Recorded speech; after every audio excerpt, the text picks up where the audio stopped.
Female to male gender reassignment surgery में top surgery या breast removal surgery एक काफ़ी इंपॉर्टेंट पार्ट रहता है। इसमें जो पेशेंट है हमारा कोयम्बटूर से आए हैं, 35 ईयर ओल्ड हैं। जेंडर डिस्फोरिया का केस है जिसमें फीमेल टू मेल कन्वर्जन चाहते हैं। हार्मोन थेरेपी वो ले चुके हैं 6 महीने तक। अब सर्जरी प्लान्ड है, तो हम लोग आज उनका जो सर्जरी करने वाले हैं, टॉप सर्जरी करने वाले हैं, ब्रेस्ट को रिमूव करने का सर्जरी करने वाले हैं।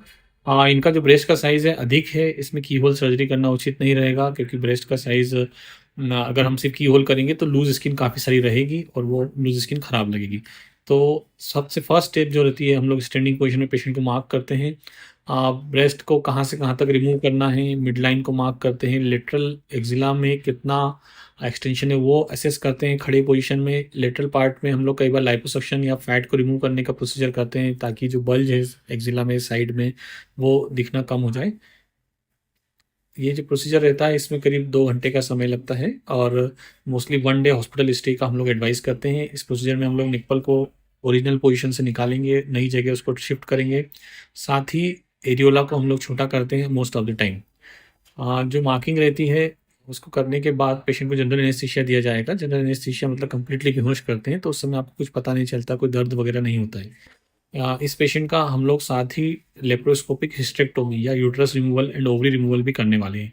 आमतौर पर हम लोग दोनों चीज़ें, ब्रेस्ट और यूट्रस का सर्जरी जिसे हिस्ट्रो सर्जरी भी कहा जाता है, एक साथ ही करते हैं।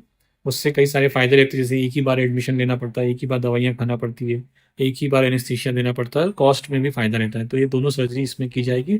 जो हिस्टेक्टोमी या यूट्रस रिमूवल सर्जरी होती है, ओवरी रिमूवल सर्जरी होती है, उसमें कोई भी इंसिजन, बड़ा स्कार या निशान नहीं रहता है। बिल्कुल की होल या बिल्कुल छोटे से होल से पूरा सर्जरी करी जाती है। जो हार्मोन थेरेपी रहती है उसे हम लोग स्टॉप कर देते हैं सर्जरी करने के 15 दिन पहले, और सर्जरी करने के बाद कम से कम 2 वीक तक हार्मोन थेरेपी स्टार्ट नहीं करते हैं, उसके बाद इसको शुरू करते हैं। इनका फेलोप्लास्टी का प्लान है, जो कि करीब 3 महीने, कम से कम 3 महीने के बाद की जाएगी। उससे अधिक कितना करना है वो पेशेंट डिसाइड करेगा, उसके हिसाब से किया जाएगा। कई बार पेशेंट के ब्रेस्ट का साइज़ मीडियम साइज़ का रहता है, तो उसमें हम लोग की होल भी कर सकते हैं, डबल इंसिजन भी कर सकते हैं। तो पेशेंट से कंसल्ट करके हम लोग डिस्कस करते हैं। अगर साइज़ छोटा है तो की होल ही हो जाएगा, उसमें तो कोई निशान नहीं आता है, कोई कट नहीं लगता है। लेकिन मीडियम साइज़ रहता है, तो उसमें अगर हम मीडियम साइज़ के ब्रेस्ट में की होल करेंगे तो थोड़ा लूज स्किन रहता है। धीरे धीरे करके वो लूज स्किन कम हो जाता है। उसके लिए हम एक प्रेशर गारमेंट एडवाइस करते हैं, जो कि अगले कुछ दिनों तक या 2 से 3 हफ्ते तक पहनना रहता है, या कई बार 1 महीने तक पहनना रहता है। और यदि हम लोग मीडियम साइज़ के ब्रेस्ट में यदि हम लोग डबल इंसिजन करते हैं, तो उसमें पूरा कंप्लीट फ्लैट चेस्ट हो जाता है, लेकिन एक हॉरिजॉन्टल लाइन आती है, जैसे कि डबल इंसिजन में हमेशा होती है।